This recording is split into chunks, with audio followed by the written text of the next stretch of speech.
Assalamualaikum warahmatullahi wabarakatuh.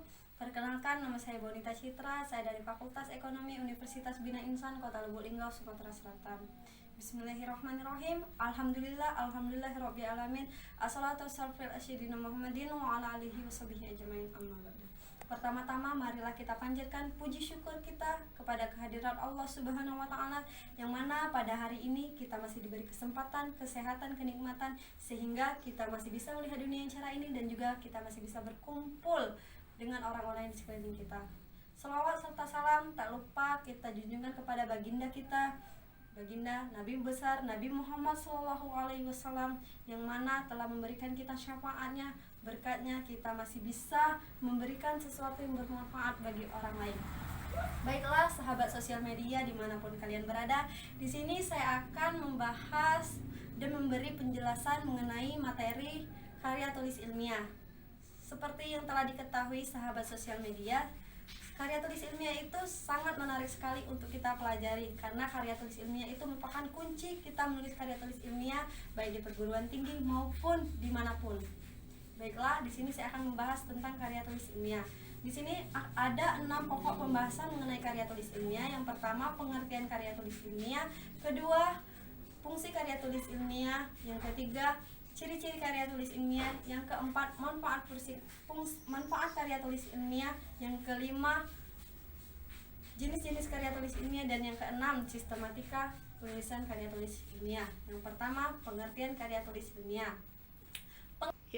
Yang pertama, pengertian karya tulis ilmiah. Karya tulis ilmiah merupakan suatu karangan atau tulisan yang ditulis menggunakan metodologi penelitian dan sistematika, menggunakan bahasa yang berbahasa sehingga dapat dipertanggungjawabkan isi penulisan dari keilmiahannya. Ingat, karya tulis ilmiah itu penulisan yang tetapi menggunakan metodologi dan juga menggunakan sistematika yang berbahasa, menggunakan bahasa yang baku, yaitu menggunakan bahasa yang baik dan benar. Kedua, fungsi karya tulis ilmiah.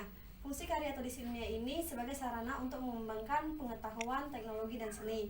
Sedangkan fungsi karya tulis ilmiah menurut Surono, seorang pakar ahli, menjelaskan 3 fungsi karya tulis ilmiah pada tahun 2015, yaitu yang pertama ada explanation atau penjelasan, yaitu menjelaskan karya tulis ilmiah ini dapat dijelaskan bahwa yang dari tidak tahu tidak pasti menjadi sebaliknya.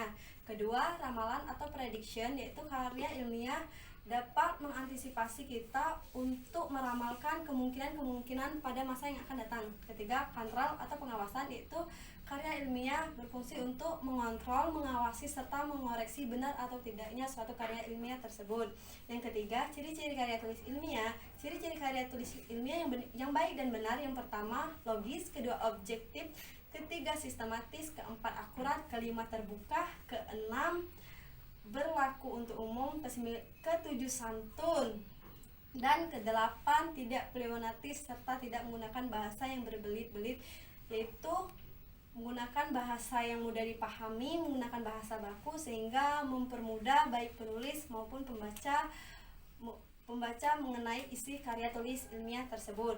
Yang keempat, manfaat karya tulis ilmiah.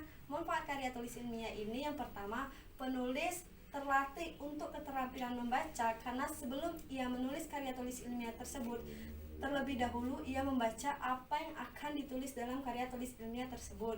Kedua, penulis dapat mengembangkan serta menggabungkan dari beberapa berbagai sumber dari karya tulis ilmiah sehingga dapat disatukan di dalam karya tulis ilmiah tersebut menjadi suatu karya tulis ilmiah yang baik dan benar. Ketiga, penulis dapat berkomunikasi, berinteraksi dengan kegiatan di perpustakaan, karena dengan dia berkomunikasi dan berinteraksi kegiatan di perpustakaan tersebut mempermudah ia untuk mencari materi mengenai apa yang akan ia tulis dalam karya tulis ilmiah tersebut. Yang kelima, penulis dapat menambah pengetahuan di masyarakat. Dan yang keenam, penulis dapat memperoleh kepuasan intelektual dan menambah pengetahuan cakrawala tentang ilmu pengetahuan. Dan yang kelima yaitu jenis-jenis karya tulis ilmiah. Jenis-jenis karya tulis ilmiah menurut Arifin pada tahun 2003 di perguruan, yang pertama ada makalah, kedua kertas kerja, ketiga laporan penelitian, keempat buku, kelima skripsi, keenam tesis, dan ketujuh disertasi. Dan yang terakhir ini, manfaat sistematika penulisan karya tulis ilmiah. Sistematika penulisan karya tulis ilmiah yaitu ada 3. Yang pertama bagian pendahuluan, kedua bagian isi, dan ketiga bagian penutup. Yang pertama bagian pendahuluan. Di bagian pendahuluan ini terdapat yaitu 3. bagian pertama halaman